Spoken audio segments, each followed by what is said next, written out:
Okay, so next we have, now there's two things I really love about this question. The first thing is the question, and the other thing is the lady's name. I don't know if it's Kate. I want to know if this is your real surname. If it is, please let us know, because what an amazing surname.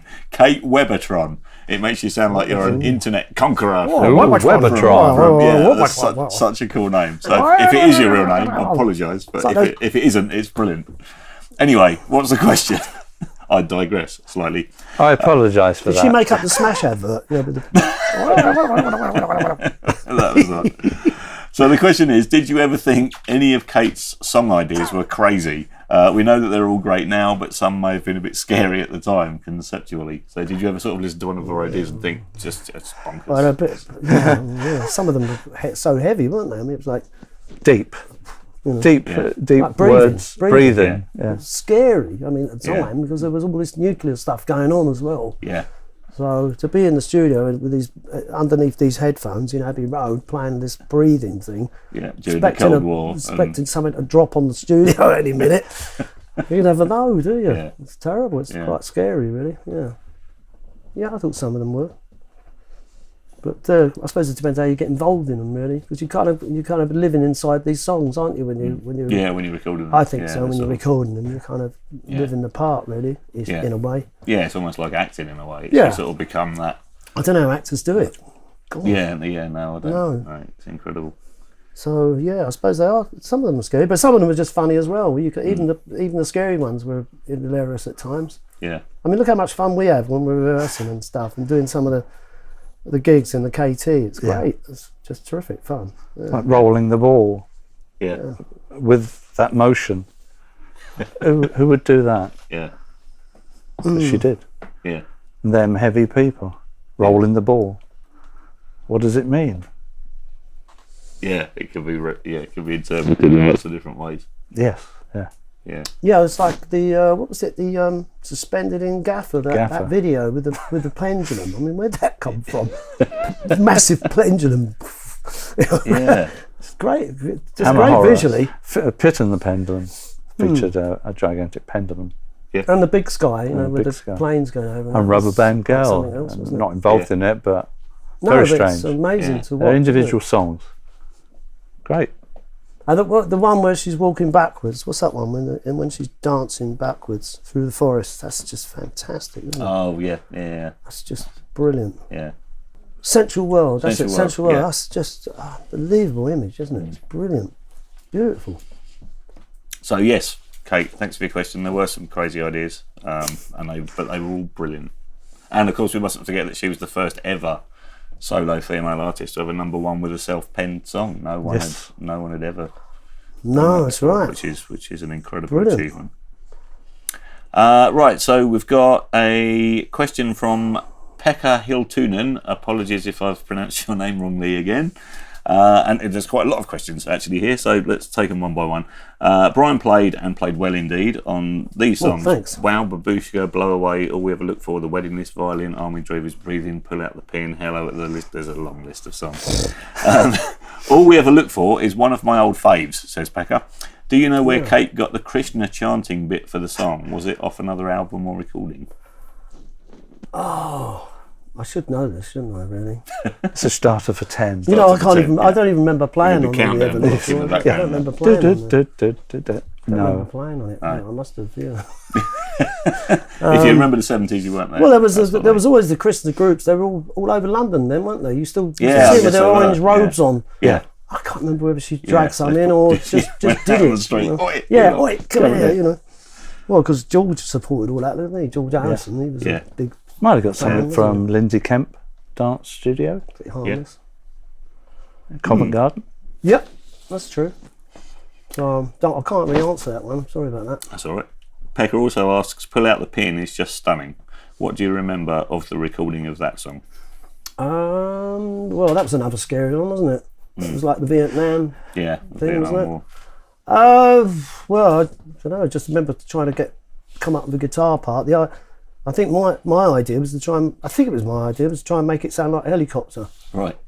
See, she got it. There are helicopter sounds in it, but that was a heavy going song, wasn't it? Yeah. But I was given a solo, I think, because I complained to Kate. Kite. Kite bush. I think I Kite was bush. moaning Kite about bush. the multi-tracking a solo and taking the best guitar bits and blending it into one solo. And I thought, God, yeah, I wish I had that opportunity. So she gave me the opportunity on that song. So I had this strange diminished run that I was playing that just fitted everywhere on anything. So I was given, go ahead, do that. So that was good. Great. And who was on backing vocals? Oh, Dave Gilmore. He was doing the Gilmour. backing vocals. I couldn't believe it. I was playing guitar. I thought Dave Gilmore should be playing guitar, shouldn't he? And you do backing I was vocals. I was doing the guitar. Yeah, it's quite something, wasn't it? Great. Thanks. Also, another question. So, did you play for other songs, published or unpublished, on the Dreaming album sessions? If so, can you remember what songs they were? What songs that weren't used? Yeah, songs that weren't used from the Dreaming. Oh, no, I can't remember now. I can't Too long remember. ago. I mean, Sorry, those sessions were quite sparse for me. I wasn't really that involved that much with that album. Yeah. There was some bits where we do. I think it was I remember going to the townhouse and there was all parents, children, and everyone was making a big noise on. I think it was on that. There goes another bang, that one. What's it called? That one. The Dreaming, the actual track. Yeah, there was lots of noise in vocals, or we were all singing together. Or was it Get Out of My House? That one. That was something else. Well, there's another question about Hello Earth Bizarre. as well, which said Kate added the very atmospheric male choir to Oh, it. Hello Earth. Yeah. Do you know what the song was like before that idea, before the male choir was added? Yeah, well, there were a couple of versions made of that, I believe, because Right. I was playing guitar on one of them, and I've still got the tape somewhere. Kate gave me a tape and with a note on it, and saying, I hear these big chords coming in and stuff like that. So I went into the studio and put all these massive, great big guitars on it, and I think there was an orchestra on it, or was that Houdini? And then. I don't think it was used. I think she wasn't keen on it. It was drums, everything was on there. Right. And then it was then there was another version made. Yeah. So what was what were you looking for? Hello Earth. Question. Was the atmospheric male choir. Yeah, on so Hello Earth. that was probably done after me. I was on the early backing track. Right. I think as we were building it up, it was just getting and then you bigger and bigger. I was one of the stuff. scaffolders, putting the scaffolding in. Putting the frame up. Yeah, putting the frame up. Yeah. Right, we've got a done that question again. from Sean M. Sullivan, and this is a great question. Sean asks, could you give us a rundown of the gear and equipment you used for the tour and in the studio? Well, we're actually going to do that we'll give you a rough outline now, but we're actually going to do that as a separate video just for you guys and girls, so watch out for that coming soon. But just as a rough kind of what sort of guitar On the Tour of Life, on the Tour of your Life, what did you guitar have? was a I had Les two Paul. Les Pauls, didn't I? Yes. I had an old one. It was a 1954 with P90s. Right. It was a cherry red one. Mm-hmm. And I bought that when I was very young. I had a homemade guitar before that. Yeah. And a manager bought me a Les Paul, which was nice. 1969. So, and then Kate bought me the Sunburst, which I've got with me today. Oh, lovely. That's what you've been But using I'm today. probably going to use it on some gigs as well. Yeah. But it's so heavy. It's like Yeah. having a sideboard. Well, when we were shopping for looking for the Les Paul at Orange Music in Denmark Street in London, we used to go up on a That's Saturday when Paul morning, Kossoff was there, wasn't he? and we were looking at. I like Met that him one, and then there was this old tramp guy come along, long blonde hair, brown coat, collar up here. He said, "That's the one you want." Yeah. And we looked at it; it was all battered, and he went in and he tried it. He said, "That's the one." Great. I said, look at the state of his guitar. He said, that's a great guitar. It was Paul Kossoff. He was showing us the Wow. guitars. freak. Yeah, it's great. Brilliant. Nice bloke. So thank you, Sean. And yeah, we're going to go a bit more into depth in another video at some point in the very near future with that one. Danny asks, got a few questions here from Danny. How many of the Tour of Life shows were recorded on multi-track, and have you ever seen the unedited Hammersmith video? No, I Did think they just record I the think they just Hammersmith recorded shows? the last performance there. I think it was the Bill Duffield Memorial tribute, was it? Yeah. There's a question about Poor- Bill Duffield as poor well, Bill. and so for anyone that doesn't know, Bill Duffield was the lighting director one of the lighting rigging one of the lighting guys, riggers, yeah. And there was like a preview show before the main run of shows. Paul in Dorset, yeah. Yeah, and the trucks were loaded. Bill sadly fell through a hole in the stage that had been left and died.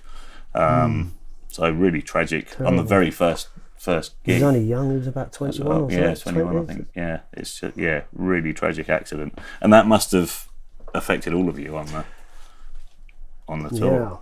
In quite a big way, I would imagine. Yeah. Well, I would imagine, was there any talk of cancelling it? Or Well, there would have been, I guess. I don't think Kate would have gone on, but we decided not to tell Kate. Right. Just because, but we did the following night. I can't remember where we were the next time, and then it was gradually eased out, Yeah. And she wasn't very keen on going on. I don't think really, as you can understand. Yeah, exactly. But yeah, awful really. But then the idea of someone coming on, I think Kate probably come up with the idea and said, we'll have to do a tribute, raise some money for his family or something. So right early on at the beginning of the tour, it was decided then and there to put on shows at Hammersmith in his memory and his for his family or whatever, Yeah. So that was a nice thing to do. And I guess in that situation, you've got to think about the person as well. And in my band, we recently lost our lead singer, and we were just going to stop altogether. And the first thing you've got to think is, well, what would they have wanted? What, he died or something? She died. She died of a really short illness. Terrible. And it just makes you want to think, right, well, cancel everything. And then you think, well, hang on a minute, the show what would he have must wanted, go or what on, would she as have they wanted? say, And they'd probably always want you to carry on, I guess. Yep. But yeah, it's awful when something like that happens, especially right at the beginning of something this big. Danny also asks, were there any pranks played on the tour? Well, the last night was the biggest prank really, when all the when we was doing James at the end, the slow bit, and Kate was shooting everyone down with her rifle, and there was confetti going everywhere like blood and guts and gore, and people dropping dead everywhere on the stage. And then the road crew started appearing, and one of them appeared at the front. He had a frogman's outfit on, and he crawled up the front of the stage, and he's walking around like a frog, completely, with the mask on and everything. Kate shoots him down. That was hilarious. There was just people coming from everywhere, from the wings. There was, just everyone was walking on stage. I think people walking backwards with cups of tea and stuff. She was shooting them down. It was hilarious, but she didn't know about any of this. It was all done as a prank. We'd be okay. Yeah. Yeah, that was one of the pranks. There was various things going on because Simon Drake, the magician, he was great. I mean, we went out for a meal once I think it was in Sweden, and we're all sitting around this table, and this table had like glass sides, and it was all full of coal, right? And it was all sparkling and everything, and it was really heavy. And he said, "I've got a trick." He said, "I'm going to show everyone. Get their little finger and put it under the table like that." And there was about 12 of us around this big table, I think. And he said, and then we actually lifted this table up in the air. I don't know how it was done. But he was a magician, so he knew what he was doing. Yeah. So there was some terrific things like that going on. Yeah. One more question from Danny, and that is: do you ever consider touring North America and Japan? And Jim McCall, also asks if you know. If there were any plans to take the tour to America.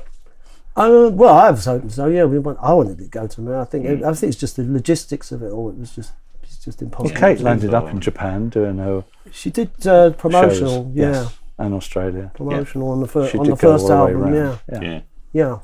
But we didn't go. But she bought us all kimonos back, so we got a flavour of Japan.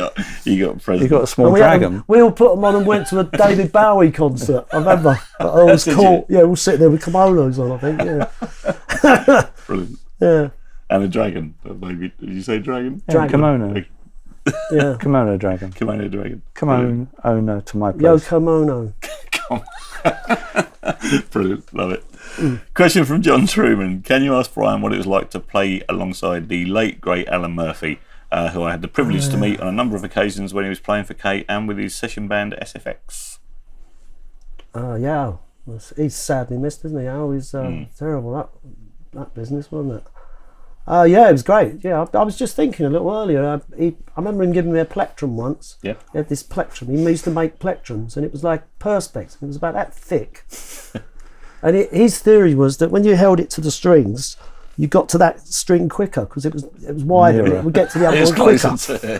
So, but it was such a big thing. But I used it for ages. He used to make them at home, you know, and he'd bring a plectrum. I think I might still have it somewhere. But he was a terrific player, absolutely amazing. But we did some harmony guitar things together. Yeah. And he always had this amazing sound. I couldn't believe it. I remember we was doing some sound check and he had this SG and it sounded absolutely out of this world. It was screaming, you know. I said, can I ever go your guitar, Al? And he said, yeah, sure. And I picked up his guitar. It was exactly that. It just did it. Yeah. But how he got that sound, I don't know. I don't know how he did it. I mean, I got a boogie in the end, and because I was using the Fender Twin, but Al was using the boogie in those days, and he just had the most incredible sustain without any distortion. I don't know how he did it. I just can't. It was remarkable. But it was just a brilliant guitarist, and his theory, his music theory, his knowledge was just second to none, really. Well, apart from Danny, of course, the other guitar player. He is an amazing musician. Yeah, we'd share lines. We used to double guitars up, like when we did Babushka, we'd play the guitars at the same time. Right. And you know, the wedding list stuff, we'd do that, or Al would pick a line and he'd do that line and I'd do a different line or whatever. We always managed to fit a couple of guitars on the songs. So yeah, that was all good stuff. Yeah. Great. And we used to rehearse occasionally. We'd take the guitars out of the trucks and rehearse in the room, the hotel room, just because we were still making things up as we was going on through the tour. Right. So we'd still be working on guitar parts. Brilliant. Just to improve, get everything good. Get it as good as it can be. Yeah. Right. Did you have a big tour bus, or was it? Well, there were. Yeah. Hold on. What's that? I think there were 3 lorries at the time. 3 big, massive. What are they called? Articulated lorries. I think there were 3 of them. Wow. And there must have been a tour bus, but we used to fly to the gigs. Right. Obviously on Europe, and we used to. I can't remember. We must have had a tour bus. I remember we was in Germany doing a TV show. Oh, that was before the show. Before the tour, we did a Beers Bahnhof, which was a Saturday night German TV show. Right.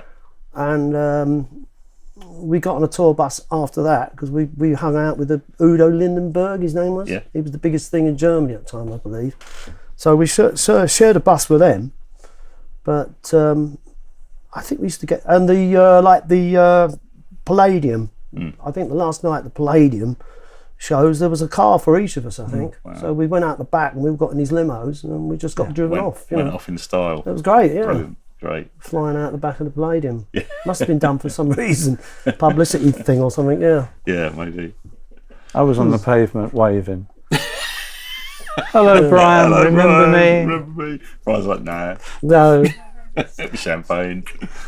Yes, I've got champagne. You got champagne? I've got a bottle of champagne from Kate. Oh, good. Which I've still got.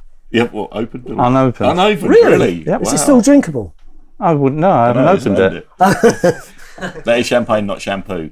No, I don't know. It does last, doesn't it? Chandon. Champagne does last, doesn't it? Yeah, it lasts for decades. Decades, yeah. Yeah, you get the old vintage champagne. We used to have tons of champagne. Used to do it all the time. Yes, I know. Yeah. The Lionheart party. There was a case in the room. Yeah. You get on a plane and they just say champagne. Yeah, great, a bottle. I'll have a couple, please. You know, put them in your pockets. You know, walk off the plane with champagne take it home, mow it in Shandon all the time. Yeah.